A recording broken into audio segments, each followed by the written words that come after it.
अस्सलाम वालेकुम। ਤੁਹਾਡਾ ਵੀਰ ਸ਼ਫਕਤ ਬਾਰੀ ਮੈਂ ਸਦਕੇ ਮੈਂ ਵਾਰੀ ਅਜ਼ੀਜ਼ਾਂ ਨੇ ਮਨ ਵੱਡਿਆਂ ਦੇ ਵੀ ਮਾੜੇ ਦੇ ਗੁਣ ਵਿੱਚੇ ਸੁਣ ਕੇ ਦਿਲ ਨੂੰ ਬੜਾ ਦੁੱਖ ਲੱਗਿਆ। ਬੰਦਾ ਦੱਸਦਾ ਪਿਆ ਸੀ ਵੀ ਮਾੜਾ ਹਾ ਕੋਈ ਪੈਸੇ ਜੋੜ ਜਮਾ ਕੀਤੇ ਹਨ ਤੇ ਦੋ ਭਾਈ ਵਾਲਾਂ ਨੇ ਉਹਨਾਂ ਦੇ ਨਾਲ ਰਲ ਤੇ ਕੰਮ ਕੀਤਾ। ਉਹ ਕੋਈ ਯਰੀ ਤਕਰੇੜੇ ਆਣ ਉਹ ਛਿਮਾਈ ਕੰਮ ਕੀਤਾ ਤੇ ਹੁਣ ਉਹਨਾਂ ਕੋ ਤੇਰਾਏ ਹਿੱਸੇ ਕੀਤੇ ਨੇ। ਉਹ ਲਿਖਤ ਪੜ੍ਹੇ ਤੇ ਤਾਂ ਹਿੱਸੇ ਜਿਹੜੇ ਨੇ ਪੂਰੇ ਬਣਦੇ ਪੈਣ ਪਰ ਮੈਨੂੰ ਢਿੰਦਾ ਨਹੀਂ ਪਿਆ। ਤੇ ਕੀ ਗਰੀਬ ਹੋਣਾ ਜਾਂ ਮਾੜਾ ਹੋਣਾ ਐਡਾ ਵੱਡਾ ਕੋਈ ਜੁਰਮ ਹੈ। खैर गरीब वो कदों हो सकता है जिंदी हजूर नाल मुहब्बत होवे, पांच तन दे घर नाल मुहब्बत होवे, अल्लाह दे नाल मुहब्बत होवे, वो गरीब तो नहीं हुंदा। पर दुनिया दे विच रहिंदे रस्मो रिवाज है रल ते कारोबार करना ते लैन देन बनया होया है। ते गरीब दी तां मजदूरी उहदे पसीना सुकण तो पहले देनी चाहिदी है। ते हुण उहनूं वो विचारे नूं पूरा हिस्सा नहीं ढिंदा पिया। वो जिवें कोई जंगल दे विच शेर आ ते उहने शिकार कीता ते उहने जानवर मार के ते दूजियां जानवरां नूं सद्दिया भी इंदा चमड़ा ला के ना इंदा गोश्त बनाओ।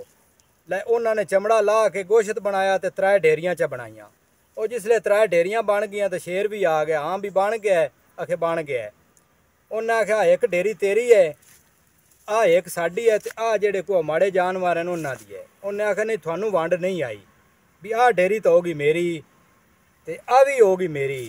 आख्या त्री मैं देनी कोई नहीं।